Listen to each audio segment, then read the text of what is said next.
back to our book talk segment of the program. Great to welcome today a woman who's written a very interesting and a very helpful book as well. It is called The Art of Talking with Children, The Simple Keys to Nurturing Kindness, Creativity, and Confidence in Kids. We're joined today by Rebecca Rolland. She is a Harvard faculty member, also an oral language specialist, and she's based up in the Boston area. And she joined us for a few minutes to talk about the book. And Rebecca, good to talk with you. How are you? I'm great. How are you? I'm doing great. I had a chance to read through the book. I'm glad you wrote it because I know if you've studied this and worked with this and just my observations in general, I think the art of talking in general, not just with children, but with everybody, is kind of taken a back seat the last 10 or 15 years with people looking at their phones all the time. Sure. So I'm glad you wrote it. Oh, great. Thank you. Yes, actually a lot of people have commented it'd be good for not just talking with children, but with anyone. I think the art of conversation in general is just, it's lacking. I guess, before radio and TV, that's all people did was talk to each other. That was entertainment, and that came in, and I guess that for that time, people probably said the same thing, but I think we're seeing more of it now, aren't we? Just people staring at their phones or their laptops or computers all day, particularly kids. They don't really learn how to do this properly, right? And people talking to kids, they don't know how to do it, right? Exactly. Yes, I think all of us have these challenges, and not just with the technology, although that's a piece of it for sure. But I think we are just so rushed and we can be so on autopilot, just, full schedules, everybody's busy, and really not taking the time to value conversation as much as we should. Yeah, I know you break it down into 8 different chapters, obviously, but in the book, different types of talking to kids. And I guess the overall theme you use is rich talk. Is that right? Yes, exactly. So I really talk about kind of a way of talking that makes our conversations meaningful in ways that don't take a ton of time or that don't require any kind of advanced degree or anything like that. And really, it's just about what I call the ABCs of rich talk. So being A is adaptive, just kind of going with the flow of your child. So if they're in a certain mood, you go with that. If they're, really wanting to talk more, you go with that. B, the back and forth. So you really listen as much as you talk. And C, child-driven. So starting with what a child, is engaged by, is interested in, or concerned by, can be a much more meaningful way to get started. Listening, you just mentioned that word, is a key to it, too. Obviously, talking is part of it, but the other half is listening. And if you don't teach listening skills, it's kind of useless, isn't it?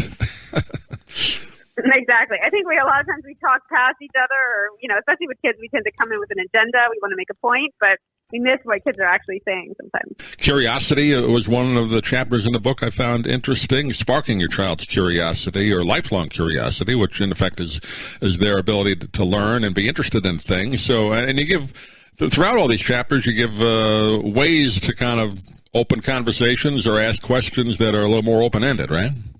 Exactly, yeah. So I talk about kind of closed-ended versus open-ended questions, which closed-ended is more like things that have one right answer. So how many things are there? Or what color is this? And, we often overemphasize those questions, especially with young kids. But kids are much more engaged by questions that don't actually have one right answer. So, how could we change this to make it different? Or how could we make this even more exciting? That kind of question actually allows kids to build something different or to dream of something different rather than just saying, 5, which doesn't do it. Right.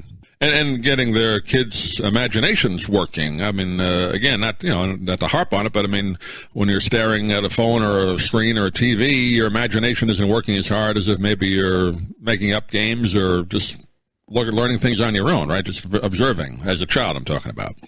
Exactly. Yeah, and I think it really doesn't take much. So I was actually with my son. I have 2 kids, and I was with my 5-year-old a little while ago when there was a snow day, and we had played all of our games, and he was really bored. And I actually just said to him, well, why don't we just turn over one of the board games, look on the back, and make some Scotch tape racetracks, and we can make up our own game. Yeah. Some marbles, and, let's just see what else we can make. And, and that for him actually did really spark his imagination. And we played with that longer than we played with, his actual board games. I remember as a kid, my parents would always tell me, you get the big box or something, maybe some parents bought something big, and we'd have more fun playing with the empty box than any toy we had sometimes, which was your imagination, right? Yeah, we talked about that, like the cardboard box. Yeah, cardboard box, yeah. Right. What can you do? That's so much more fun, yeah. Empathy was another one that I think is very important, and that's something parents really have to instill in children, and just opening those conversations is important, too. Yes, I think definitely the idea that empathy or feeling into another person's perspective it's something that all kids have somewhat innately, but it's something we really need to build. So I talk about kind of a gas tank that needs to be filled. We really, it's there, but it needs actual support in order to improve. How did you put this book together? I know you obviously you're Harvard and on the staff there, and your own practice as a language specialist you're dealing with. Did you just talk to a lot of different families or children? How'd you put this together? Yeah, so really I combine three things. So I have sort of my own stories as a parent and my friends, stories who are also parents. Those are more like the anecdotes. Then I also have things from my clinical work as a speech pathologist.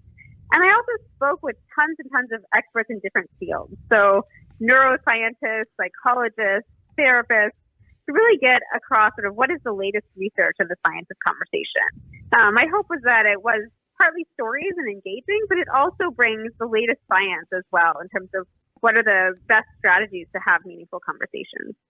Are you finding, I guess, parents a little more concerned maybe? That's kind of what we talked about already, that they really have to kind of take charge of this particular thing, whereas maybe 25, 30 years ago it wasn't quite as big a deal, but now with all the distractions it is? Yes, I do find that. I think that sometimes if we just kind of let things go or kind of fall into our defaults, we do tend to see, kids are either really anxious or worried about succeeding, and so they don't want to take time for conversations, or they are just kind of shut down or shut off, sometimes on technology. And so I think it's all the more important now that we start to reprioritize conversation. I don't know if they still have this class. I remember in elementary school, I think once or twice a week, a speech teacher would actually come in and you'd have a speech class, learning to speak properly and also getting up in front of the class. Everybody had to do a speech now and then. Do they still do that? And if not, I guess they probably should, right? Yes, actually, I don't think it's not a typical thing to do. I've seen that, some kids do presentations, and to emphasize that, but I haven't seen as much as sort of a typical speech class, but I think it's a great idea. Yeah, just to get from the child's perspective to learn to talk properly, and obviously parents to learn, and they'll get this from your book, to open these conversations with their kids, and it just takes a little time, right? That's all it is, a little effort, right? Exactly, yeah. So there's really some sort of simple tweaks you can take. It doesn't take tons of time, but just a little bit of intentionality and just a few simple shifts that I think can really help in this way. Yeah, very, very well laid out. Again, 8 different chapters, different types of conversations you can have. And again, the name of the book is The Art of Talking with Children, The Simple Keys to Nurturing Kindness, Creativity, and Confidence in Kids. And Rebecca Rolland has been our guest today. I know we have limited time, but if you'd give out a website or a place where they can get more information about the book. Sure, yeah. So my website is RebeccaRolland.com. So just 2 C's and Rebecca and 2 L's in Rolland. I also have my Facebook page, or you can find me on Twitter at Rolland_RG. Great. Rebecca, pleasure talking to you. Congratulations on the book, and hopefully we can do it again. But thanks for being with us today. Oh, thanks so much. This is a pleasure. I'm Stan Brock. 30 years ago, I formed Remote Area Medical to help people overseas. But then we found generations of families in America isolated by poverty from the health care they need. Together, we can take dental, vision, and medical help to 1 million adults and their kids, right here at home in the United States of America.